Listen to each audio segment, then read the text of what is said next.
Gautam Neurocare, brain stroke, migraine, fits, brain and spine surgeries की best neuro surgeon. ఊర్లో క్షుద్ర పూజలు వద్దనందుకు ఓ కుటుంబాన్ని ఊరి నుంచి వెళ్లగొట్టిన ఘటన తిరుపతి జిల్లాలో చోటు చేసుకుంది.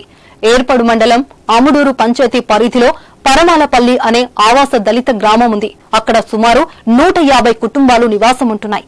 అయితే ఇటీవల ఆ గ్రామానికి చెందిన ఓ మహిళకు దయ్యాల భయం పట్టుకుంది. రాయల చెరువు దగ్గరలో హరి అనే భూత వైద్యుడున్నాడు. అతడిని కలిస్తే దయ్యాల భయం వదిలిస్తాడని ఎవరో ఉచిత సలహా ఇచ్చారట. అంతే ఆ మహిళ వెంటనే భూత వైద్యుని కలిసింది. తనకున్న సమస్య చెప్పుకుంది.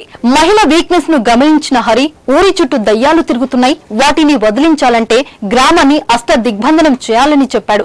లేదంటే ఊరంతా ఆగమవుతుందని భయపెట్టాడు.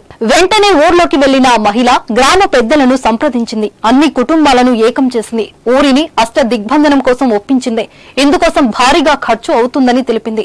ఆ ఖర్చును గ్రామంలో అందరూ కలిసి దాచుకున్న వాటి నుంచి తీసుకుందామన్నారు.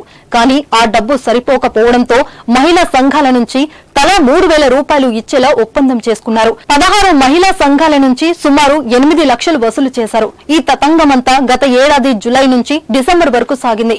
మహిళల పొదుపు రుణాల డబ్బు భూత వైద్యునికి ఇస్తున్న విషయం తెలుసుకున్న ప్రజా గాయకుడు, ఆర్టీసీ ఉద్యోగి అముడూరు బాలరాజు సంఘమిత్రను ప్రశ్నించాడు. తనకేమీ తెలియదని గ్రూప్ లీడర్లు చేస్తున్న నిర్వాకమని ఆమె చెప్పింది.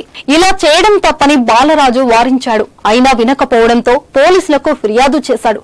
పోలీసులు గ్రామంలోకి వచ్చి సదరు మహిళను మందలించి వెళ్లారు. దీంతో ఆగ్రహించిన పొదుపు మహిళలు, గ్రామ పెద్దలు గత నెల 18న గ్రామంలో పంచాయతీ పెట్టి బాలరాజును నిలదీశారు. గ్రామ కట్టుబాట్లకు తలొగ్గాలని, చేసిన తప్పుకు 1,00,000 జరిమానా కట్టాలన్నారు. బాలరాజు ససేమిర అనడంతో ఊరి నుంచి బహిష్కరించారు. దీంతో బాలరాజు ఊరికి వెలుపలే కుటుంబంతో గడపాల్సిన పరిస్థితి ఏర్పడింది. మూఢనమ్మకాలను పారద్రోలాలని చూసిన వ్యక్తిని ఊరే వెలివేయడం ఇప్పుడు సర్వత్రా చర్చనీయాంశమైంది.